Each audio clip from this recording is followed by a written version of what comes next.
verse 7, for that day is great, so that none is like it. It is even the time of Jacob's trouble, but he shall be saved out of it.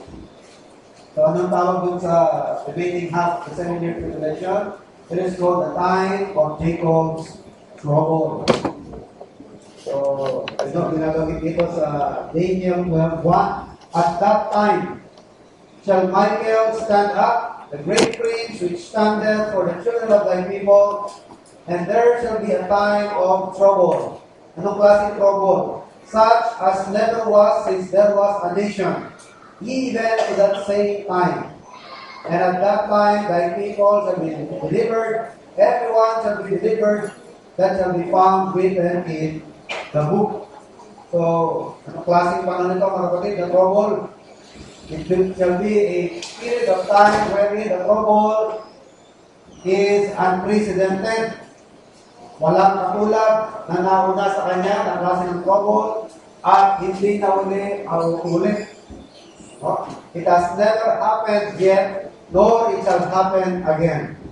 Yung ganung uri ng trouble na magaganap sa that time, verse 1, no? Referring to the last half of 7 years tribulation. Ayun, nasa Daniel chapter 12, verse 1.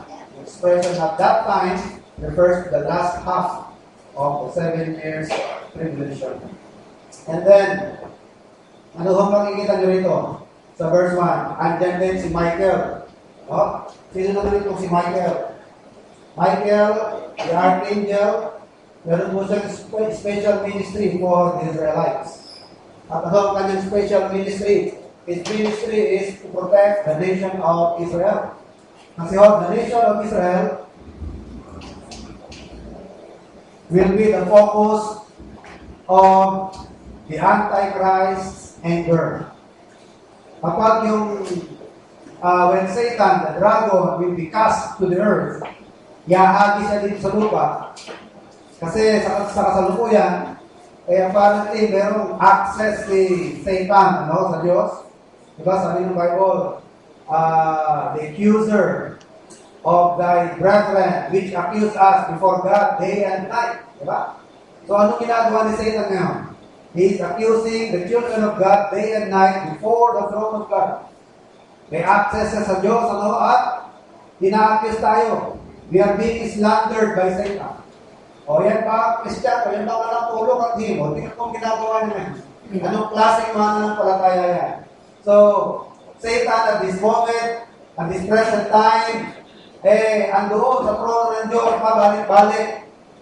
He accused us. The word Satan means accuser. Pero kapatid, there will come a time, he will be barred sa kanyang access sa Diyos. Sasaraduhan, he will be banned in heaven, and he will be cast onto the earth. At mangyayari yan, mga kapatid, sa 7 years tribulation, and he will be aware that he only has but a very short time. At dahil may clean ang kanyang panahon na ilalagi dito sa mundong ito, magagalit po siya ng todo. At yung kanyang galit, ibubuntun niya sa bansang Israel. Yun ang mababasa niyo sa Revelation chapter 12, na yung babae na nagsilang doon sa matcha, referring to the Lord Jesus Christ, which is the nation of Israel. She will be the focus of Satan's anger. So, Satan will back up the Antichrist. Maaari lang i-wipe out niya ang bansang Israel, but Angel Michael will help the nation of Israel. So, yun ang ministry ni Michael. Si Michael ang magpo-protect the nation of Israel. Then sa panahon na yan, 3.5 years. Okay? So, Michael's ministry on behalf of Israel in the end time. Bababasa po natin yan sa Revelation chapter 12. Buksan muna natin ang Revelation chapter 12. Itong description, itong that time, yung last half of the 7 years tribulation, na outline din dito yan sa Revelation chapter 12. To be more specific, trivia question lang. Hanggang saan sa Revelation nag-e-end yung tribulation. At chapter, kasi pagdating ng mga huling bahagi ng Revelation, hindi na sa lupa ang senaryo, langit din. New heaven, new earth din. Great one from judgment. O hanggang saan lang ang tribulation dyan? Hanggang saan? Pero dyan, millennium na. So, mag-e-end ang discussion ng Revelation sa tribulation in chapter 19. Chapter 19 is the climax of the 7 years tribulation. Saan mag-climax ang 7 years tribulation? It will climax at the appearing of the Lord Jesus Christ in His revelation. Alala ba ninyo yung two phases of the second coming? Rapture and revelation. Between rapture and revelation, meron gap na how many years? So, ito yung second coming. So, meron itong phase 1 at meron phase 2. Phase 1 is rapture. And in between, there is 7 years gap. 7 years tribulation. After 7 years tribulation will be the what? Ito yung tinutukoy na revelation. So, ano yung revelation? Yan yung binabanggit sa Revelation chapter 19. The climax of the 7 years tribulation is about the return of the Lord Jesus Christ and His revelation. Ano ang pagkakaiba ng rapture sa revelation? Pareho naman pagbabalik yan, di ba? Rapture and revelation refers to the coming, the second coming of the Lord Jesus Christ. But what will be the difference? Dito sa rapture, hindi siya aapak sa lupa. No? Hanggang saan lang ang paan ng Panginoon? Hanggang doon lang sa cloud, sa alapaha. Hindi pa niya establish ang millennial kingdom. Bababa lang sa ulap upang kunin ang kanyang mga anak sa resurrection at sa rapture of the saints. And then, pagka-rapture, magkakaroon ng Bema Judgment, di ba? Sa glory, Bema Judgment. And while that is ongoing, yun ang lupa, papasok sa 7-year tribulation period. At saan mag-close ang 7-year tribulation period? It will close at the revelation. Ito namang revelation ni Christ. Sa revelation, bababa na siya sa lupa. At kasama na niya yung mga na-rapture. Nakuha po nyo? Yung mga na-rapture, after 7 years, bababa at kasama niya doon sa revelation. And at that time, hindi na siya yung mahamong tupa. Hindi na siya yung nakasakay sa asno. Kundi siya po yung nakasakay sa puting kabayo. An animal for war, no? Yung pong ginagamit sa digmaan. Hindi na siya yung maamo na nakasakay sa beast of burden, no? Na asno. Hindi na siya yung Lamb of God. He will be the Lion of Judah. Okay? So, dyan mo magpa-close ang Revelation. Ang 7 years Revelation sa Revelation chapter 19. Saan na nagsimula ang tribulation din sa Revelation? Hindi mo ma-pinpoint pa sa ngayon. So, ang ilang description dyan sa Revelation na-mention sa chapter 12 at yun ang ating babasahin. But as to the exact moment kung kailan nagsimula ang 7 years tribulation, hindi ko po na-studihan niya, no? Pero ilang description ng dito sa tribulation time, especially in the last half ng tribulation, yung binabanggit na that time, dinescribe dito sa chapter 12. Basahin natin yan, chapter 12. At na-mention din dito sa chapter 12 yung ministry ni Michael. That's why there is a need for us to study this, to learn the ministry of Michael para sa bansang Israel, learn some of its detail, at ganun din, ano bang magaganap sa Israel pagdating ng panahon na yan at tinutukoy na that time, last half. Okay, verse 1 of chapter 12. And there appeared a great wonder in heaven, a woman clothed with the sun, and the moon under her feet, and upon her head a crown of 12 stars. And she, being with child, cried, travailing in birth, and pain to be delivered. Palagay nyo, sino yung tinutukoy nyo na babae, a woman, crowned with 12 stars, at saka with the moon under her feet, clothed with sun, being with child, cried, travailing in birth, pain to be delivered, or ready to be delivered, the nation of Israel, that woman sa chapter 12. Iba rin yung woman na lasing, iba yun. Yung woman na lasing, yun yung Babylon Great Mystery Religion, no? Iba yun. So itong woman clothed with the sun, and moon under her feet with 12 crown of stars sa kanyang ulo, na travailing in birth, yan po ang bansang Israel.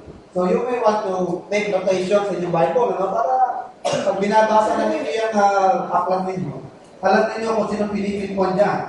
Wala akong masamang sulatan ng Biblia. Verse 3, and there appeared another wonder in heaven, and behold, a great red dragon, having 7 heads and 10 horns, and 7 crowns upon his heads. And his tail drew the third part of the stars of heaven, and did cast them to the earth.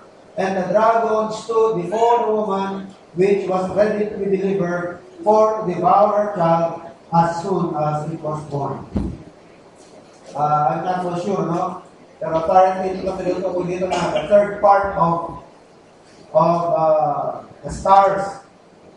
Ano? Para sa akin, ito yung mga demons. Ano? Mga demons, itong si dragon. And his tail drew the third part of the stars of heaven, and did cast them to the earth. And the dragon stood before the woman, which was ready to be delivered, for to devour her child as soon as it was born. So ready na suksain ng dragon yung ipapanganak. Verse 5, and she brought forth a man-child, who was to rule all nations with a rod of iron. And the child was caught up unto God and to his throne. So, pinanganak ng babae yung batang lalaki, at yung batang lalaki niya ay ang Panginoong Jesucristo. Pero nasaan ang anak? Di ba wala na ang anak? Dinala sa langit. Nangangahulugan niya, no? Ang Panginoong Jesus ay hindi pa dumadating, siya po'y nasa langit. No? So, kanino ay makapokus yung galit ng dragon? Verse 6, and the woman fled into the wilderness, where she had a place prepared of God, that they should feed her there 1,290. Yan please score. Sorry, it's not 90, no? 60. Sabay sulat ko ito. One score is equivalent to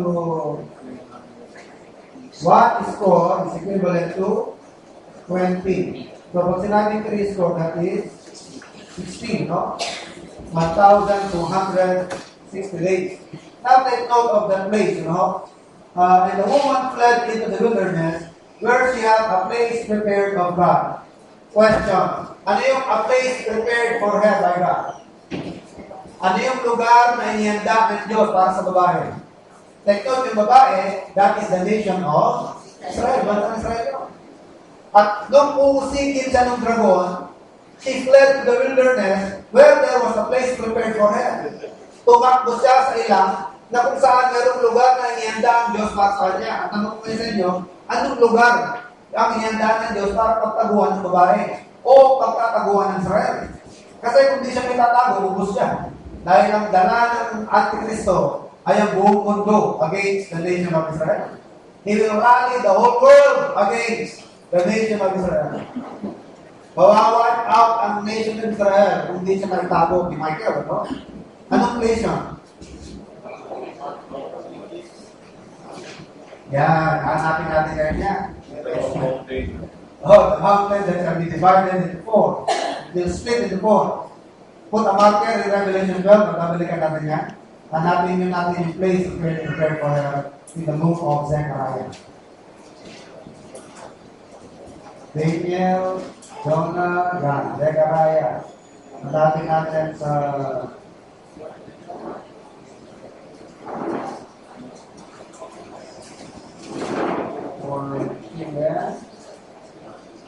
Verse 4, 14:4 of Zechariah.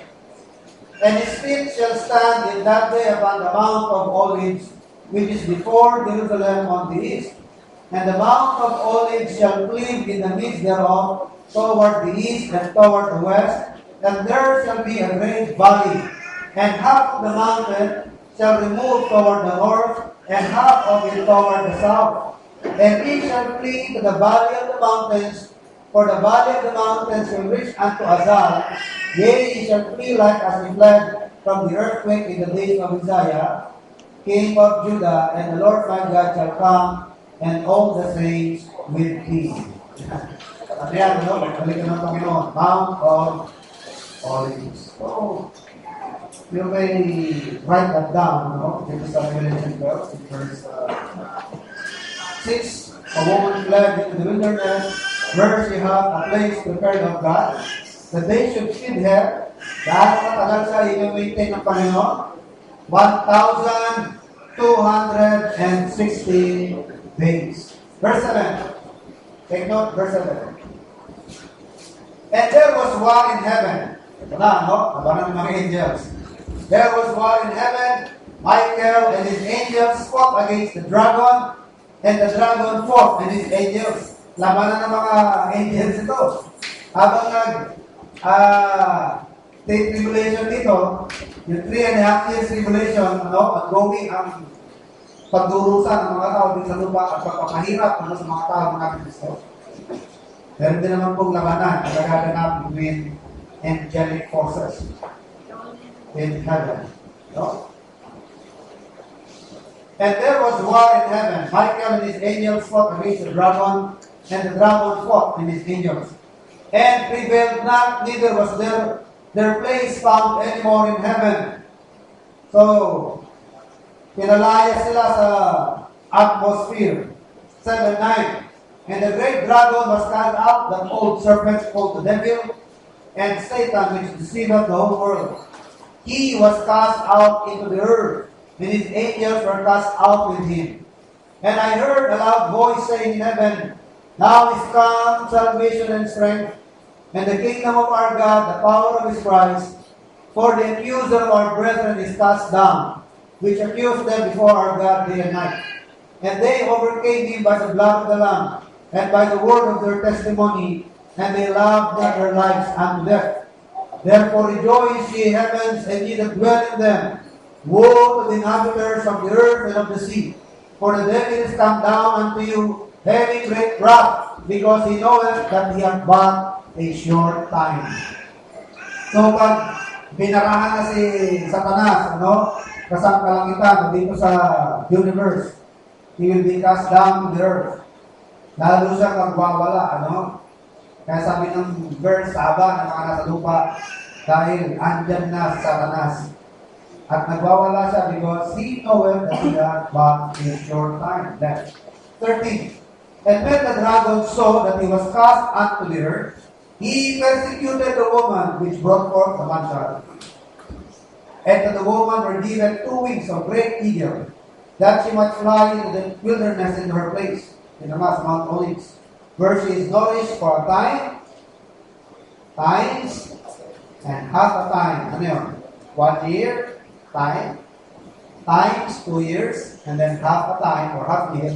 That is 2 years. Charles. Time, times, and half a time. That's equivalent to 3.5 years. So, very specific, kung gaano katagal.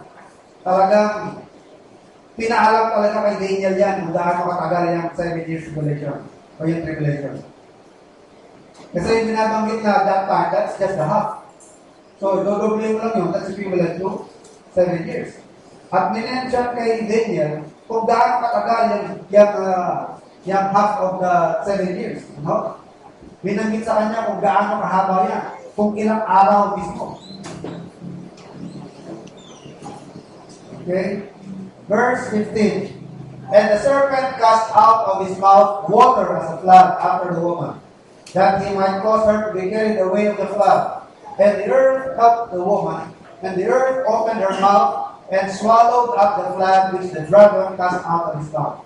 And the dragon was wroth with the woman, and went to make war with the remnant of her seed, which keep the commandments of God, and have the testimony of Jesus Christ.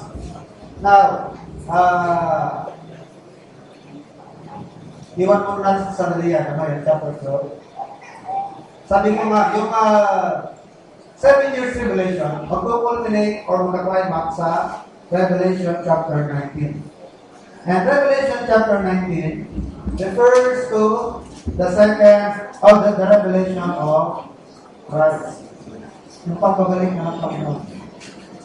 So between chapter 12 to chapter 19, yan namin mention yung 21 plagues.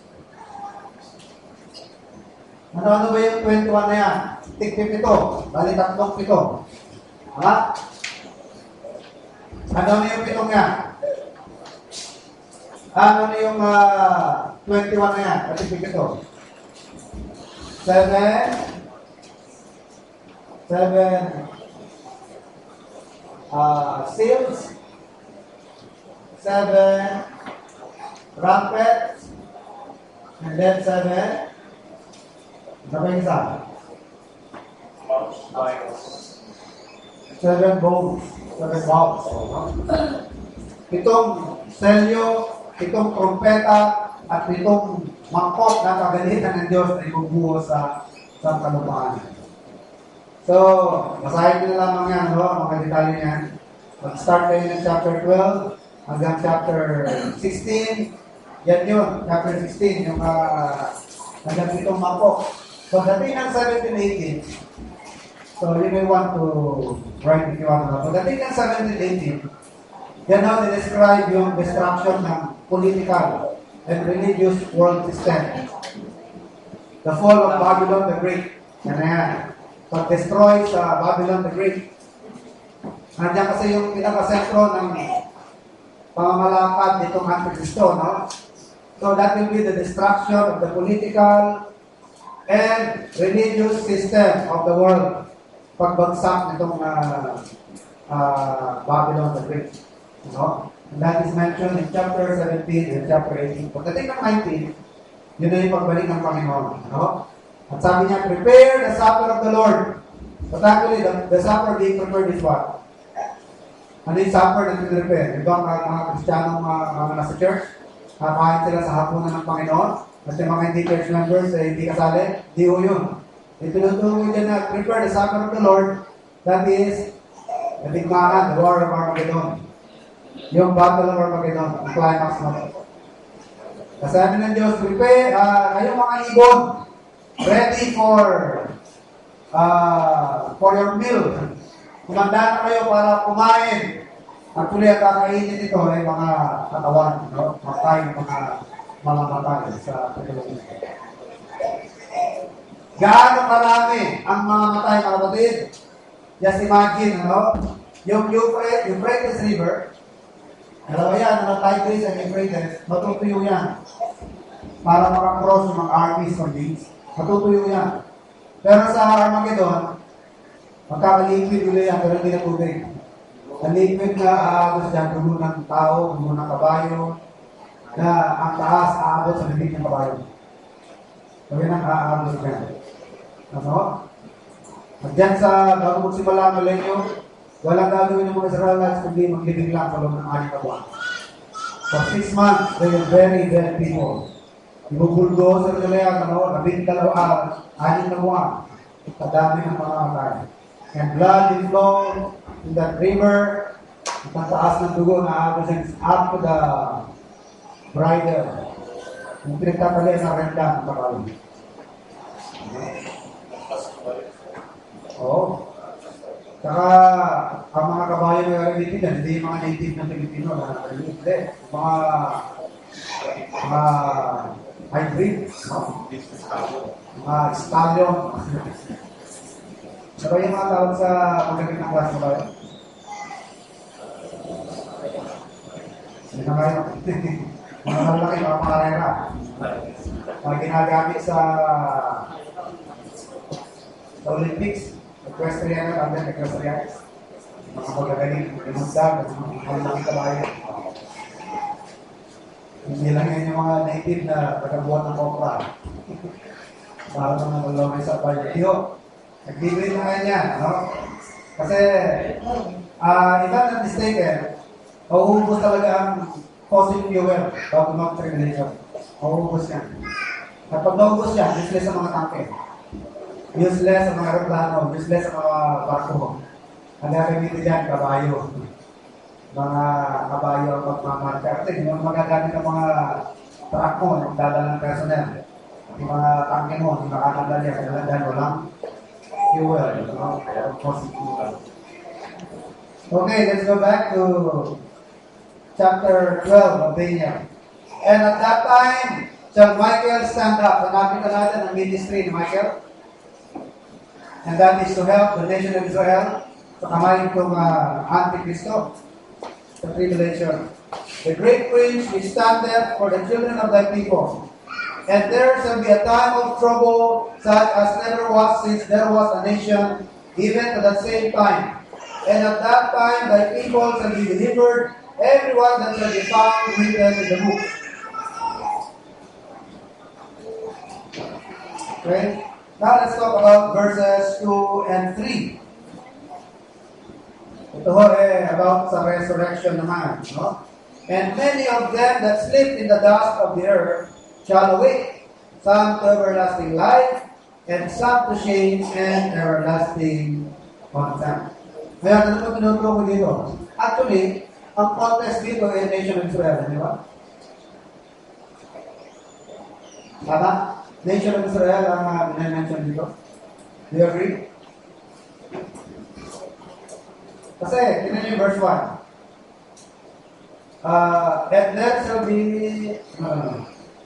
verse 1, and at that time shall Michael stand up, the great prince, which standeth for the children of thy people. Ano yung tinutukoy din dyan na thy people? Israel. Ayan,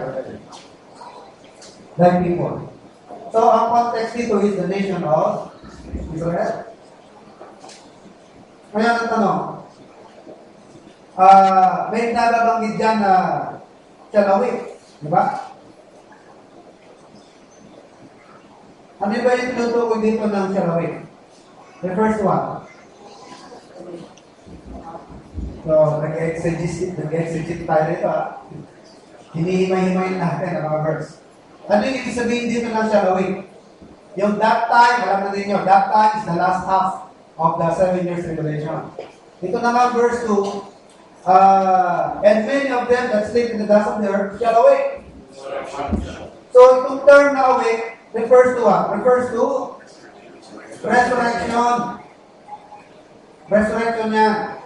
Ito namang them that sleep, ano tinutukoy niya? And many of them that sleep in the dust of the earth. Ano tinutukoy niya ng sleep? Physical death.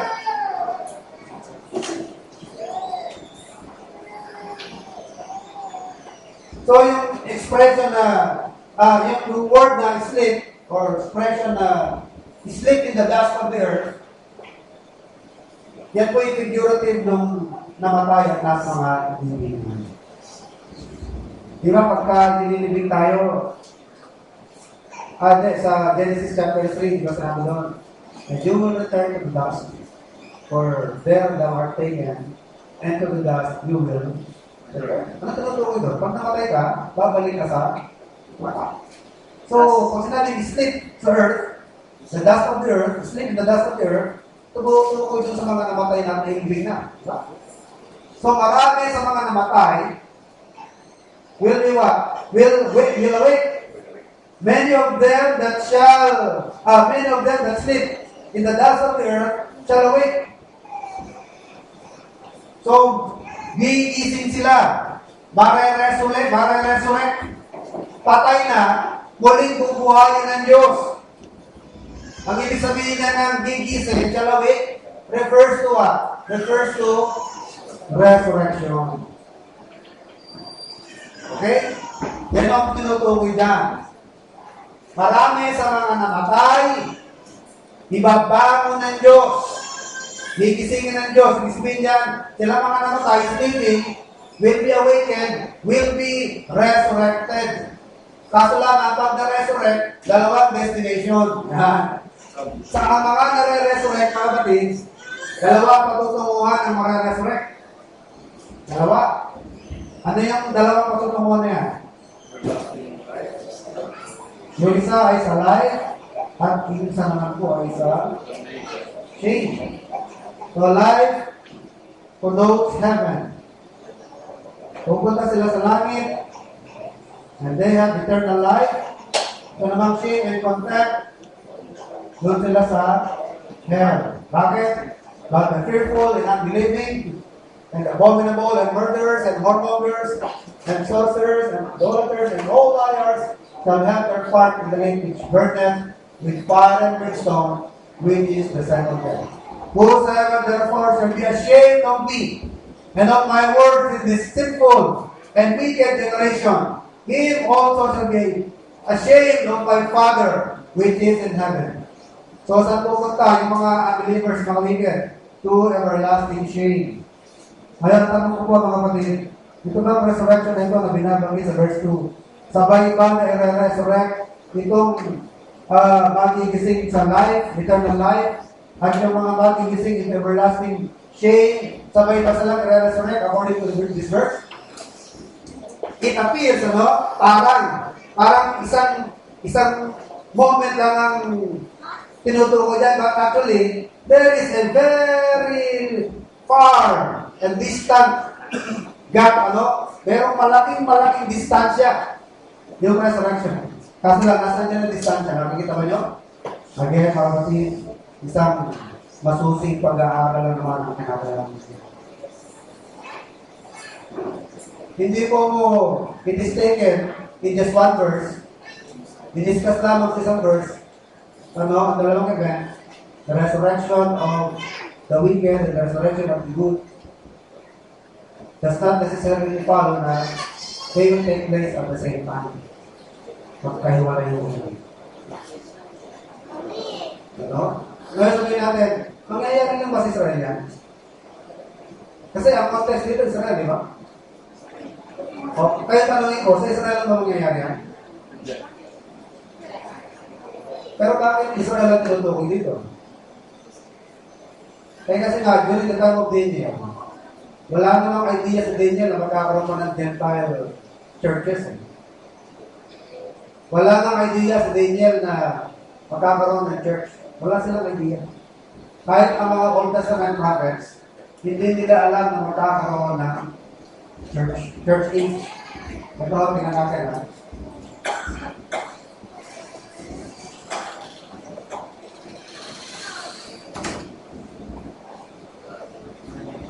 Na nangyari yun sa mga Israelites, sa mga prophets, ito yung propeta, they're looking to the future.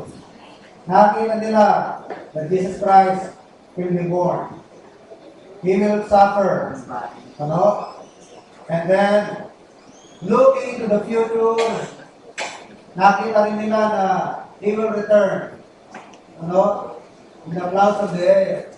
Nakita rin nila, magkakaroon ng millennium. Nakita nila yung 1,000 years, millennium reign of Christ. Dahil sa Isaiah, nakita niya na Isaiah. So yan po kanilang nakikita. Looking into the future. Nakikita nila yung great white throne judgment. Pero hindi po nila nasilip, mga kapatid, that between the sufferings of Christ and His return, ay meron pong nangyari na church age. Ito na ko ngayon yun, nangyayari na yun. So, kung dito na fulfill yung 69th week, 69th week, na-fulfill ito, 69th week. According to Daniel chapter 9, until the Messiah is cut off. Diba? That fulfills the 69th week ng 70 weeks of Daniel. The Messiah is cut off. And then the remaining prophecy of Daniel is, ito na yung tribulation. Magaganap yung man of sin, lilitaw yung man of sin. He will make a covenant with Israel. And He will break His covenant. Pero na-mention ba ni Daniel na in between 69th and the 70th week, magkakaroon ng church age. Alam mo na yun? Hindi nyo alam yun.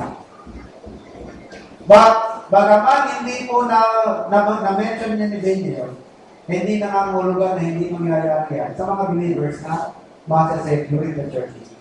So, yung mangyayari sa mga saved Israel, kasi meron mga Israelites na saved, di ba?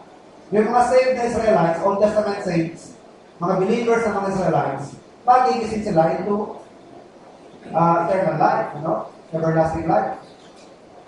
Pero yung mga Israelites na unbelievers, saan sila magigising? Into everlasting shame. So sila kami dyan, pero it doesn't necessarily follow na. Hindi mangyayari yan sa mga believers during the church. So sa mga believers din ng church age, ganun din ang mangyayari sa atin. Many of them that stick with the dust of the earth shall await some to everlasting life and some to everlasting shame and contempt.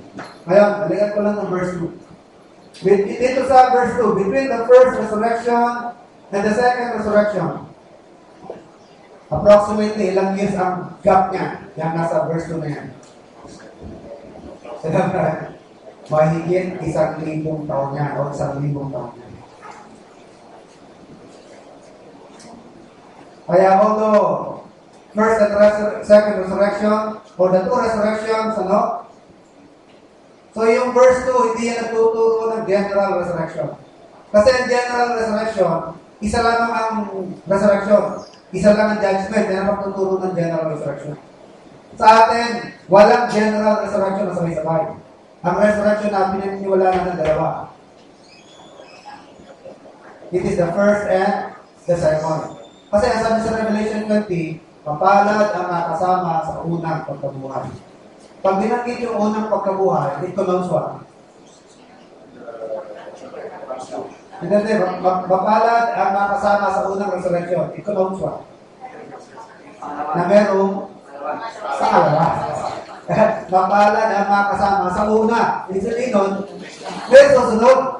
Kasi wala nang ibang resurrection, kundi general resurrection, sabay-sabay na. Walang sense yung makasama sa una. Isa lang pala. Pag sinabi mo mapalad ang makasama sa una, it means merong kasunod yun. At pag dumating yung kasunod yun, walang sinabing mapalad na makasama sa pangalawa. O malas ang makakasama sa pangatlo. So, ibig sabihin, dalawa lamang ang resurrection. Kaya meron binanggit na una. Diba? Mapalad ang makakasama sa una. Ibig sabihin nun, merong susunod. At pagkatapos ng susunod niya, wala nang iba. So, the Bible teaches only two resurrections. The resurrection of the just, of the living, of the just, and the resurrection of the wicked. It is the first and the second resurrection. Ilang taon ang gap between the first and second resurrection? 1,000 years. Kasama yung mga rapture. Mas ahead sila ng 7 years pa. So, it's about 1,000 years or 1,007 years. So, alam natin na yung first resurrection, may tatlong part pa rin yan, di ba? The first fruits, the main harvest, and the beginnings. So, yung mga tao lihulihan para resurrect, kaya doon na sa bagong simbolo ang galing yun.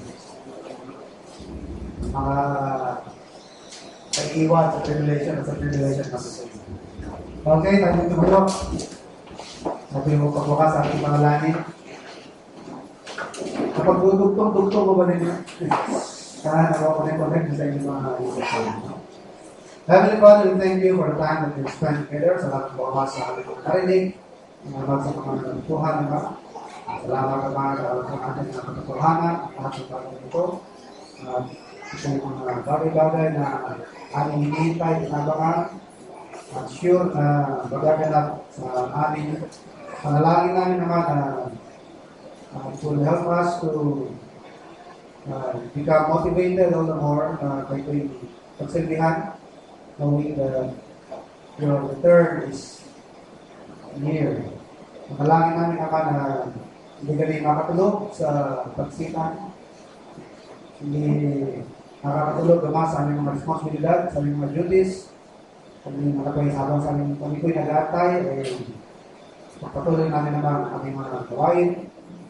at samantalahin ang bawat pagkakataon na nagkakalupit yan. Pray God for the help of the Holy Spirit sa pagpapatuloy ng gawain at siyang milos, palakasan ng mga namataya at turuan sa inyong mga katuhanan. Lalo naman sa mga nagkaligtas, magawa nila kaligtasan. Kaya aming dalangin sa ngalan ng Panginoon Jesus. Pupuno po kayo, tawagin natin. So,